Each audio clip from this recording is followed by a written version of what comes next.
ہوں میں تو پنجتن کا غلام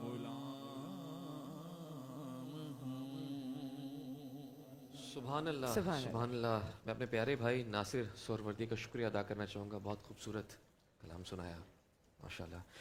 ناظرین ساتھ ہی ساتھ آپ کو خوش آمدید کہیں گے اپنے اگلے سیگمنٹ عالم کے بول میں.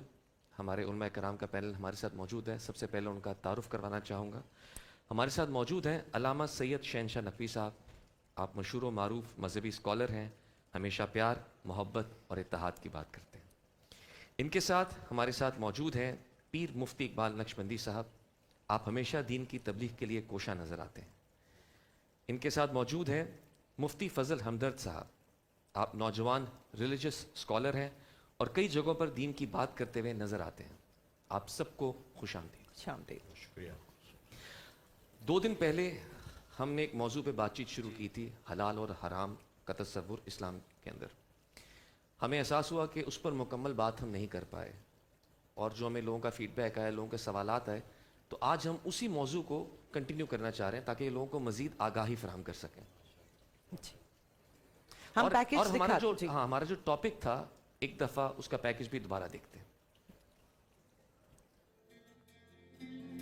دینداری کا دعویٰ کیا جاتا ہے, وہیں دوسری طرف حلال و حرام میں کوتاہی ایک سنجیدہ سماجی مسئلہ بنتا جا رہا ہے جو کہ نسلوں میں منتقل ہوتا جا رہا ہے. اسلام ہمیں واضح پیغام دیتا ہے کہ حلال چاہے کم ہو لیکن وہ حرام کی کثرت سے کہیں بہتر ہے. حلال و حرام کی تمیز صرف عبادت کا تقاضا نہیں بلکہ ایک منصفانہ, بااعتماد اور مضبوط معاشرے کی بنیاد ہے. اور آج ہم علماء کرام سے حلال و حرام کے موضوع پہ گفتگو کریں گے.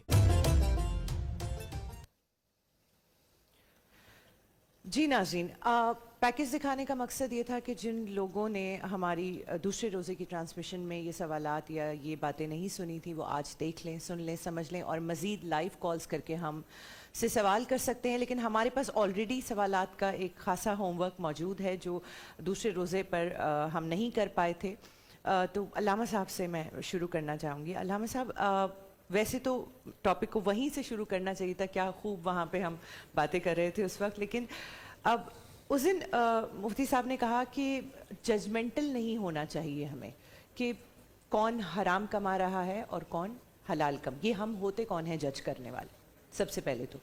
تو اگر ہم علامہ صاحب جج نہیں کر سکتے یا اس کی شناخت نہیں کر سکتے کہ ہمیں کوئی دعوت پہ انوائٹ کرتا ہے, ہم اس کے گھر کھانے پہ جاتے ہیں, اس کو آسان لفظوں میں ہم اپنے ناظرین کی وجہ سے اس طرح سے بات کر کے سمجھانا چاہتے ہیں, ہمیں لگتا ہے کہ ان کے گھر, یا یہ بات واضح ہے, خدا نخواستہ غلط فہمی بھی ہو سکتی ہے کہ وہ غلط کچھ حرام کما رہے ہیں یا کہیں کوئی ذرائع ان کا سامنے نظر آ رہا ہے ایسا, تو کیا ہم ان کے گھر کھا رہے ہیں یا ان سے تحفے تحائف لے رہے ہیں؟ اس بات کو کیسے ہینڈل کیا جائے گا دنیاوی پوائنٹ آف ویو سے؟ بسم اللہ الرحمن الرحیم. انتہائی حساس اور انتہائی ضروری موضوع ہے. جی, اس وقت معاشرہ جو تباہی کی طرف تیزی سے بڑھ رہا ہے اس کا ایک بہت بڑا سبب حرام حلال کی تمیز کا نہ ہونا ہے. جی, اپنا مال اور غیر کا مال کوئی فرق ہی نہیں ہے, ایسے کھا رہے ہیں دوسرے کا مال بھی جیسے اپنا مال بھی شاید نہ کھاتے ہوں. یہ کیفیت بڑھتی جا رہی ہے معاشرے میں اور انتہائی خطرناک ہو رہا ہے. ہم نے گزشتہ نشست میں اس موضوع پہ کچھ ابتدائی گفتگو کی. جہاں تک بات اس امر کی ہے کہ ہم کسی کے بارے میں جانتے ہیں کہ یہ اس کا پیسہ شبہ ناک ہے, اس کا پیسہ مشکوک ہے, اور میں کہتا ہوں مشکوک اور شبہ ناک سے زیادہ یقینی طور پہ اس کا پیسہ حرام پیسہ ہے. اس کی تنخواہ سب پر روشن ہے, اس کے وسائل سب پر روشن ہے, اور اس کی زندگی اور اس کے تعیشات بھی سب پر روشن ہے. یہ پیسہ کہاں سے آ رہا ہے؟ مانا کہ ہمیں شرعی طور پر جہاں شبہ ہو رہا ہو, جہاں شک ہو رہا ہو, وہاں وہی بات جو مفتی صاحب نے پچھلی نشست میں فرمایا تھا کہ شبہ ہو رہا ہو, شک ہو رہا ہو, تو وہ حکم لگے گا حلیت کا, حکم لگے گا حلال ہونے کا. یعنی ہمیں اگر یہ ہو رہا ہو کہ نہیں اس کی ممکن ہے آج کی دعوت اس نے حلال پیسے سے رکھی ہو, تنخواہ بھی تو اس کی 2 لاکھ روپے ہے, ٹھیک ہے, ممکن ہے اس پیسے سے اس نے آج دعوت رکھی ہو. اگر یہ والی کیفیت ہے کہ ممکن ہے, تو پھر حکم شرعی یہ ہے, حکم دین یہ ہے کہ آپ اس پر حمل کریں حلیت کا کہ نہیں اس نے حلال پیسے سے کی ہوگی. کتنی پازیٹیو بات ہے کہ اس طرف ہی آپ جو ہے وہ اچھا سوچیں اس کے لیے. یعنی یہ نہیں سوچیں کہ اس نے ہمیں اس رشوت کے پیسے سے, اس حرام پیسے سے ڈاؤٹ ہو رہا ہے تو وہ پازیٹیو کی طرف. لیکن اگر ہمیں یقین ہے اور وہ پیسہ بھی نظر آ رہا ہے کہ اس وقت معاشرہ یعنی ایک طبقہ مسلسل امیر ہوتا چلا جا رہا ہے, اور ایک طبقہ مسلسل غریب ہوتا چلا جا رہا ہے. متوسط لفظ تو اب معاشرے میں ڈھونڈنے سے نہیں ملے گا. یعنی غربت تیزی سے بڑھ رہی ہے اور امارت اور امیری تیزی سے بڑھتی چلی جا رہی ہے.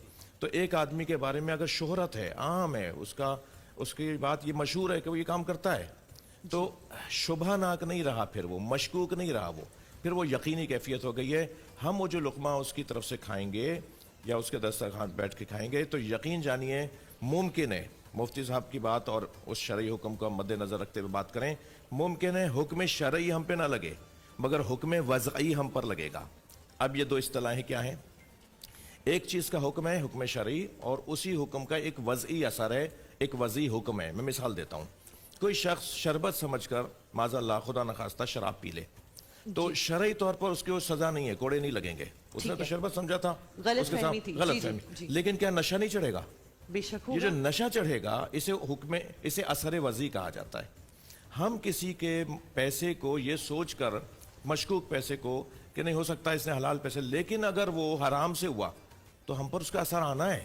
جی میں اس کی مثال دیتا ہوں. اقبال صاحب نے پچھلی نشست میں اس کی ایک مثال دی تھی. ایک عالم دین، بہت مشہور نام ہے، ان کے فرزند بھی بہت بڑے عالم گزرے ہیں، اور یہ عرب دنیا کے دو عالم باپ بیٹے کا تذکرہ ہے. ایک مرتبہ وہ نماز پڑھا رہے تھے تو ان کا بیٹا مسجد میں، چھوٹا تھا جو بعد میں بہت بڑا عالم بنا، اس نے وہ مسجد میں مشق رکھی ہوتی تھی پانی پلانے کے لیے لوگوں کے لیے. آج تو وہ کولر ہیں اور جدید کام ہے، پہلے وہ مشق اور اس کے ساتھ کٹورا رکھا ہوتا تھا کہ جو نمازی آئیں اس مشق سے پانی نکال کر پی لیں.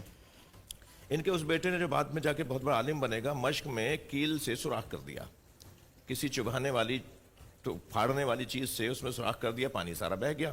شور مچا، مولانا کا بیٹا ہے، مولانا کا بیٹا ہے. یہ اپنے گھر گئے اور اپنی زوجہ سے فرمانے لگے کہ جب تم حمل سے تھیں تو میں نے تو تمہیں کوئی حرام لقمہ نہیں کھلایا، کوئی چوری کا مال تمہیں نہیں دیا. اس بچے نے آج یہ فساد کیسے کیا ہے؟ بہت سوچا آخر ان کی اہلیہ نے بتایا، ہاں جب میں امید سے تھی تو ایک دن پڑوس میں گئی تھی، ان کے انار کا درخت لگا ہوا ہے، انار اتنے اچھے لگ رہے تھے کہ دل کہہ رہا تھا کہ یہ میں کھاؤں. تو پھر یہ سوچا کہ اگر انار مانگ بھی لیے اور وہ کھٹے ہوئے تو مانگنا بھی بیکار جائے گا، انار کا فائدہ بھی نہیں ہوگا. تو میں نے ایک سوئی چبھوئی تھی ایک انار میں چکھنے کے لیے کہ اس کا رس کیسا ہے. اتنا اثر ہوتا ہے، اتنا اثر ہوتا ہے. ایک سوئی کا ایک قطرہ انہوں نے چکھا ہوگا، اس بچے نے جا کے مشق میں سوراخ کر ڈالا، معاشرے میں فساد پھیلا دیا. مطلب اس کا اثر اس طرح سے اولاد پہ. آپ دیکھیں میڈیکل بھی آپ کی آج کہتی ہے اور قرآن بھی کہتا ہے کہ بچہ ماں کے شکم میں صرف سنتا ہے، نہ دیکھتا ہے، نہ بولتا ہے، نہ چکھتا ہے، نہ کھاتا پیتا ہے، نہ لمس کرتا ہے، صرف سنتا ہے. یہ سماعت ماں کے شکم سے شروع ہو جاتی ہے. یہ جو بچہ سن رہا ہے، جو بچہ دیکھ رہا ہے، اسے محسوس ہو رہی ہیں چیزیں، وہ اثر لے گا اور دنیا میں آنے کے بعد اس کے اثرات سامنے آئیں گے. لہٰذا اگر شرعی طور پر بھی ہمیں پتہ ہو کہ حکم یہ ہے کہ صاحب نہیں کھا لو، ہو سکتا ہے یہ حلال پیسے سے ہو، لیکن اگر شبہ ناک غذائیں ہیں، دیکھیں بزرگ میں جو ہمارے گزرے، بزرگ علماء جو گزرے ہیں، وہ حتیٰ وہ خواتین اگرچہ ان کا احترام ہے، مقام ہے، لیکن وہ جب نماز نہیں پڑھ رہی تو بعض اولیاء الہی جو گزرے ہیں ان عورتوں کے ہاتھ کی روٹیاں نہیں کھاتے تھے اپنے گھر کی. جی یہ کیفیت آئے گی، ان کی توہین نہیں ہے لیکن اس کا ایک اثر آئے گا. ٹھیک ہے، انہیں جب اچھا عبادت اور ریاضت میں کمی، جی عبادت اور ریاضت میں کمی آ جاتی ہے، دل سخت ہونے لگتا ہے حرام پیسے سے، شبہ ناک پیسوں سے. لہٰذا بچیں اپنے آپ کو ان چیزوں سے بچائیں. اور ہمیں دیکھیں الاحتیاط سبیل النجات قاعدہ ہے، فارمولہ ہے، احتیاط ہی نجات ہے. احتیاط کرنے میں کیا بری بات ہے کہ ہم ان پیسوں سے بچیں جن پیسوں سے ہماری زندگیوں پر بھی اور ہماری نسلوں پر بھی فرق پڑے. بالکل بہت خوب، میں بہت خوب. ہمدرد صاحب سے اس دن کے بعد سے ایک سوال پوچھنا چاہوں گا. ابھی جب ہم نے ہیبا نے بھی وہی سوال کیا کہ جب کسی کے مال و دولت پہ آپ کو شک ہے، لیکن آج کے دور میں ہمیں کئی ایسے لوگ بھی دیکھنے کو ملتے ہیں جو کہ علل اعلان کہتے ہیں کہ ہاں میں یہ کام کرتا ہوں، جی نڈر ہو کر. بالکل لوگ نڈر بھی ہو گئے ان معاملات کے اندر کہ ہاں میں کرتا ہوں. ٹھیک ہے، ایسے لوگوں کے معاملے میں آپ کیا کریں؟ ان سے فاصلہ اختیار کریں، نہ جائیں؟ اگر آپ کے رشتہ دار ہیں تو کیا کریں آپ؟ دل بھی نہیں دکھا سکتے. ہاں آپ کیا کریں اس معاملے میں؟ کیا کریں کہ آپ جانتے بھی ہیں وہ کیا کرتا ہے، اس بات کو مانتا بھی ہے، لیکن آپ کا تعلق بھی ایسا ہے، تو آپ اس معاملے کو کیسے ہینڈل کریں گے اسلام کی روشنی میں؟ بہت شکریہ آپ کا سمیع خان صاحب اور ہبا بہن. ایک بہت اچھا پروگرام کا جو تسلسل ہے وہ چل رہا ہے، اور حلال و حرام سے متعلق، چونکہ رمضان کا مہینہ ہے تو اس میں جہاں پر ہم کھانے پینے سے رکے ہوئے ہیں تو وہاں پر یہ علم بھی ہونا چاہیے کہ کیا حلال ہے اور کیا حرام ہے. لیکن میں آپ کو کل کے پروگرام کے اوپر بہت مبارکباد پیش کرتا ہوں، آپ کو اور آپ کی پوری ٹیم کو. ماشاءاللہ جس طرح آپ نے سیدہ زہرا سلام اللہ علیہا کے حوالے سے خوبصورت نشست کا اہتمام کیا، اور اس میں جو آپ کے اشک بھی جاری ہوئے، تو یہ یقیناً ایک قلب سلیم کی نشانی ہے کہ جو شخص جس کا اہل البیت کے جانب جتنا قربت ہوتی ہے تو یہ آنسو خود آنکھوں سے نکلتے ہیں، ایسا ہی ہے اس کے لیے کوئی محنت نہیں کرنی پڑتی، نہیں وہ کوئی ہاں دل سے دل سے جو آنسو جو ہے وہ آپ کی آنکھوں سے جاری ہوئے۔ دوسرا یہ کہ حلال و حرام سے متعلق ایک بات یہ بھی ہے کہ ابھی کل ہی کا واقعہ ہے، پاکستان میں ہمارے فوجی جوان شہید ہوئے بنو کے علاقے میں، ان کے لیے دعائے بلندی درجات بھی کرنا چاہوں گا، اور ہمیں ان موقعوں کے اوپر ان کو نہیں بھولنا چاہیے۔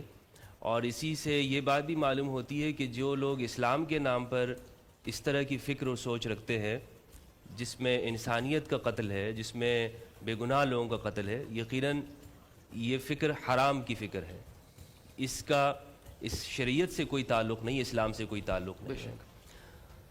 باقی آپ کا جہاں تک سوال ہے کہ جن کے بارے میں ہمیں علم ہے، اور ہمارا ان سے ایک تو یہ ہے کہ ہم کسی کے بارے میں گمان کرتے ہیں، تو قرآن میں ہے ان بعض الظن اسم، بعض گمان گناہ ہوتے ہیں، ہمیں دوسروں کے بارے میں شک کر رہے ہوتے ہیں، تو وہ جو میں نے پہلے بات کہی تھی کہ ہمیں یہ سوچ نہیں رکھنی چاہیے، تو وہ صرف گمان کی حد تک ہے۔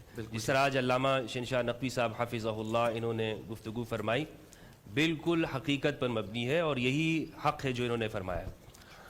اس میں میں صرف یہ اضافہ کرنا چاہوں گا کہ اگر وہ لوگ رشتہ دار ہیں ہمارے اور جو علی اعلان کہتے ہیں کہ ہم ایسا کرتے ہیں، جی تو ایسے لوگوں سے اب کس طرح سے تعلق کو رکھنا چاہیے نہیں رکھنا چاہیے، تو فوراً ہی کسی سے تعلق ختم نہیں کرنا چاہیے کہ ٹھیک ہے جناب میں کل سے میں تو آؤں گا ہی نہیں آپ کے پاس، تم تو ایسے ہو ایسے ہو، یہ تعلق بلکہ اس کے لیے ہمیں آہستہ آہستہ اس سے دور ہٹنا چاہیے تاکہ اس کے اثرات ہمارے اوپر نہ پڑیں۔ اگر ہم فوراً کہہ دیں گے تو اس سے بھی اس کی دل شکنی ہوگی، بالکل، اور صلہ رحمی کے خلاف ہے۔ ایک مسلمان اپنی رشتہ داری کو قطع نہیں کرنا چاہیے۔ ہمیں اپنے رشتہ داروں کے بارے میں، اپنے قریبی دوست احباب کے بارے میں اگر پتہ چل جاتا ہے کہ وہ اس عمل کے اندر ملوث ہے کہ جو کہ حلال نہیں ہے، اگر میں فوراً ہی اس سے دور ہٹتا ہوں اور پھر لوگوں میں تشہیر بھی کرتا ہوں کہ یہ بندہ ایسا ہے، تو یہ گناہ کے اوپر گناہ ہے۔ مفتی صاحب ہم خود اتنے گناہگار ہیں کہ ہم یہ کیسے کسی کو کہہ سکتے ہیں؟ لیکن اچھا طریقہ کیا ہے اب ہم کیسے دور ہوں؟ امام صادق علیہ السلام، امام جعفر صادق، ان کا واقعہ ہے، انہوں نے اپنے ایک شاگرد انہیں 1000 دینار دے کر مصر کی جانب بھیجا کہ یہ جاؤ اور اس کا بزنس کرو۔ وہ شخص چلا گیا بزنس کرنے کے لیے، جب واپس آیا اس نے وہاں پر دیکھا کہ یہاں پر ان چیزوں کی کمی ہے، قلت ہے، تو اس شخص نے ان چیزوں کو خریدا اور اس کو مہنگے داموں سے بیچا اور اس میں خوب پروفٹ کیا۔ واپس آیا تو امام کے پاس 1000 دینار کے بدلے میں 2000 رکھ دیے کہ یہ میں نے اس کو ڈبل کر دیا ہے۔ تو امام نے کہا یہ کیسے کر دیا تم نے اتنی جلدی؟ تو کہا امام وہاں پر اس طرح کی قلت تھی، میں نے چیزیں فلاں فلاں خریدی اور اس کا نرخ بڑھا دیا اور میں نے بیچا اور مجھے فائدہ ہوا۔ امام نے کہا ان کو پیسوں کو اپنے پاس رکھو، ہمیں ان کی ضرورت نہیں ہے۔ اور یاد رکھو کہ حلال کمانا یہ تلوار چلانے سے زیادہ مشکل ہے۔ یعنی تم اگر کہتے کہ تلوار چلا لی، میں نے فلاں جنگ میں جیت گیا ہوں، تو مجھے تمہارے اوپر ایک فخر ہوتا اور سمجھ میں آتی، لیکن تم حلال کمانا یہ ایک بہت محنت والا کام ہے، مشقت ہے۔ لیکن ہم پھر بھی یہ کوشش تو کرتے ہیں کہ اپنی حلال کمائی کروں، رزق حلال مجھے نصیب ہو۔ اللہ سبحانہ و تعالیٰ نے ہمیں اتنا ہی مکلف بنایا جتنی ہم تکلیف برداشت کر سکتے ہیں۔ لا یکلف اللہ نفسا الا وسعها، اللہ کسی نفس پر بوجھ نہیں ڈالتا اس کی تکلیف سے زیادہ۔